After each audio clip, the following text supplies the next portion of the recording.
What's up, everybody? Welcome to another episode of the Founder Podcast. As you can tell, today is not a normal day. I'm coming in sweaty. I'm coming in a little out of breath, but I had a message that I wanted to share. And that is, where does your mind go when you're struggling? When it's hard to find the motivation, when you're caught in the moment of doing something extremely hard. As entrepreneurs, as humans in general, life is difficult. Got a lot going on. Right? There's so many demands on our time.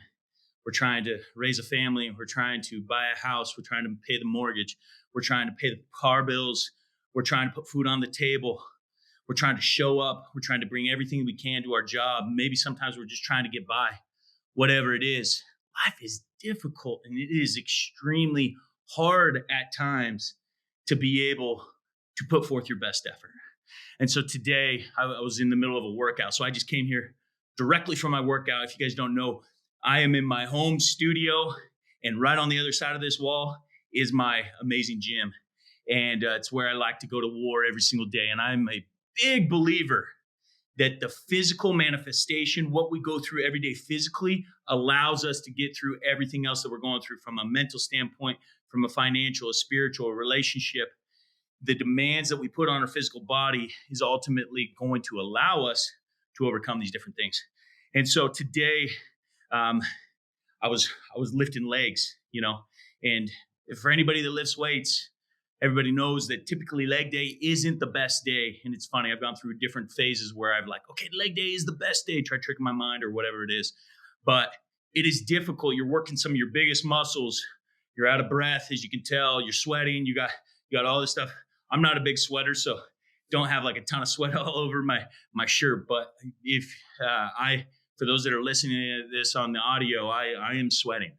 But you go through this difficult time and it's like, man, I don't want to do this. I don't feel like doing it.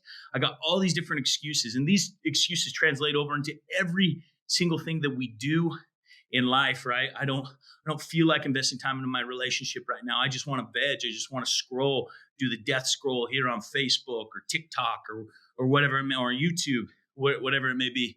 Or I would so much rather be hanging with the boys or with the girls than with my spouse.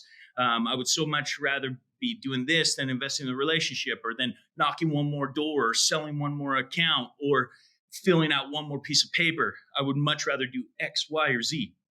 You know exactly what I'm talking about. We've all been there.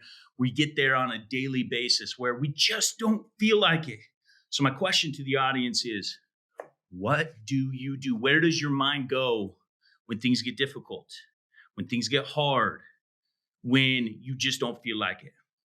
And so for me, what I found to be the most effective, some of you guys have heard me talk about discipline on some previous podcasts and talking about when I get to that point and I have all these excuses. And the interesting thing is the better you get, the better the excuses get, right? Because you try sacrificing the greatest thing for something that's good. So your mind's like, well, this is a good thing. You should go and do it. And in turn, you're sacrificing something that's way better or whatnot. And so you're always going to have these great excuses. And whenever these excuses come and things get difficult, I always ask myself two questions. One, what am I supposed to be doing right now? And as long as I've created the perfect normal day, and if you guys haven't listened to my Perfect Normal Day podcast, please go back, listen to the Perfect Normal Day. It's a phenomenal way to schedule your life. Basically, you should know at any time what you should be doing on a day-to-day basis. You need to be a slave to your schedule, as Grant Cardone talks about. The blank whiteness on a calendar, that's when you're looking at the devil-eyed eye. Okay, so you have to figure out a way to know exactly and schedule out your life, live that perfect normal day. So one, what am I supposed to be doing right now? And two, am I physically able to do it? Because mentally, you're not going to be there. But that's the easy thing, right? Like that's easy to say, okay, am I physically able to do one more rep? Am I physically able to knock one more door?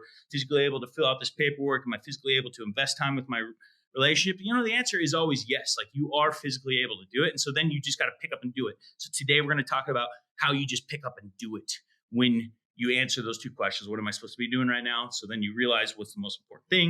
And then two, yeah, I have no physical constraints, so I just got to get through this mental barrier. So how do I overcome the mental barrier? The mental barrier, there are a few things that I love to draw on during a mental barrier. One are my deep and dark times of my life, the times that I have failed, right? The time that I filed bankruptcy, the time that the starting quarterback position was taken from me by as a junior from a sophomore, the time when nobody thought I could do this, or when I was starting businesses or knocking through snow in the middle of December to try to sell an alarm because I desperately needed money to be able to pay my bills, right? Like those are the dark times that I remember. And I'm like, okay, that is where I've been before. And I've been willing to do the suck. I've been willing to, like, what's different now? Why can't I just get there? And so when I see this dark, then I start remembering the haters. I start remembering all the people that doubted me, that told me, hey, just go back to school and get a real job. Go stop knocking doors. You're just chasing a dream. Go and become a doctor. Go and do the safe and secure, right? Like I hear all these haters, all the people are like, you're an idiot. Why are you so X way or this way? Or like I start playing these things. David Goggins talks about how he literally creates a mixtape of his haters, of comments from his social media. He creates a mixtape of him reading these negative things. And I believe that the negativity, the pain is probably one of the biggest motivators to be able to overcome any difficult situation in your life in the moment. Remember the pain, draw on the pain, and remember yourself like, all right, nobody thought I could do it before and I was able to do it.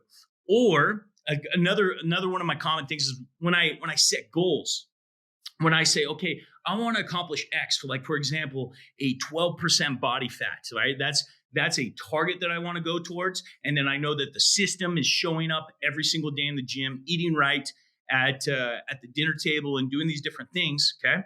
And so once I go through like the goals and the processes and what it's going to take, the question I ask is this going to be hard?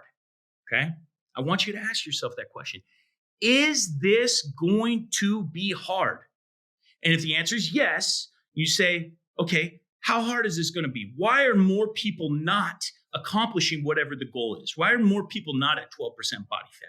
Well, they're lazy, they're this, that, and the other. Okay, so if they're lazy and this, that, and the other, and they're not 12%, what is it going to require from me? Okay, it's going to require extreme discipline, extreme ownership. It's going to require showing up at the gym every single day. It's going to require pushing the cookies away at mama's dinner table. It's going to require X, Y, and Z. And then you're like, ask the question again, like, is this going to be difficult? Absolutely, it's going to be difficult. Then when you're in the moment, you need to remind yourself, okay, what is my goal? My goal is to be at 12% body fat. Did I think it was going to be easy? No, I didn't think it was going to be easy. Yes, so I knew it was going to be hard. Yes, I knew it was going to be hard. This right now, what you're feeling is the hard. Okay? It's so much easier to deal with hardness and difficulty in the moment if you remind yourself, I expected to feel this. This is what I was looking forward to. This is what I committed to. This is what it feels like. It's so much easier to endure, to last, to make it through when we realize I signed up for this. I committed to this. This is not something above and beyond that I wasn't willing to sacrifice when I had this goal, when I was dreaming, when I was a spreadsheet millionaire, when I was thinking, I want to have $10 million in the bank account. Was it going to be difficult? Why are more people not doing this? And the best part about when you go through this exercise, then you realize, okay, I can do this. I'm physically able to do it. I committed to do this. And you putting one step in forward and you're like, I don't care what I feel like. I can do the next rep. I can do the next door. I can do the next spreadsheet. I can fill out the next paperwork. I can play catch with my kids. I can do this in the freaking moment. All right. And so as we start, and then you start building habits, then you start getting used to doing difficult, and then you get in the deeper and the darker and the more pain to be able to push to the next level. One thing I always like to remind myself when I'm setting goals, when I'm trying to go and accomplish something big, I love big barriers of entry. I love pain. I love things that are difficult. Why? Because I know that most of society will not overcome that barrier of entry. Most of society will not do difficult things. Most of society will run from pain. Okay. And I do not want to be like most of society. These are other things that I like to remind myself. Like, hey, is fat man X or poor dude Y doing this right now. Well, heck no, he's not. So why do I want to go join him on the sideline and when I could be engaged in the pain, doing the difficulty right now? Hopefully this serves you today. I want to hear in the comments what it's about. Guys, if you aren't following me on social media at Chris Lee QB meaning quarterback. For you guys don't know like the whole story. Once again, I was a quarterback. I lost my job. I've drawn on that pain my whole life. It is literally my username. It is literally like so many different things that I am the quarterback of life. I'm going to take advantage. I'm going to be a leader. If you're not following me, please follow me on Chris Lee QB. Follow me here on this platform. Subscribe. Do all those good things, guys. I'm going to continue to produce incredible content. I got some amazing guests that are going to be coming down the pipeline. You're going to be stoked. And one other thing I just want to encourage for those of you guys haven't seen The Sound of Freedom, no, I don't get an affiliate link. No, I don't get paid. Please go and see it. Spread the awareness of what is happening with children and human trafficking throughout the world. It is imperative that we shine a light on these cockroaches, rid them of our society so that we can thrive together as society. Go and do something difficult today. Until next time.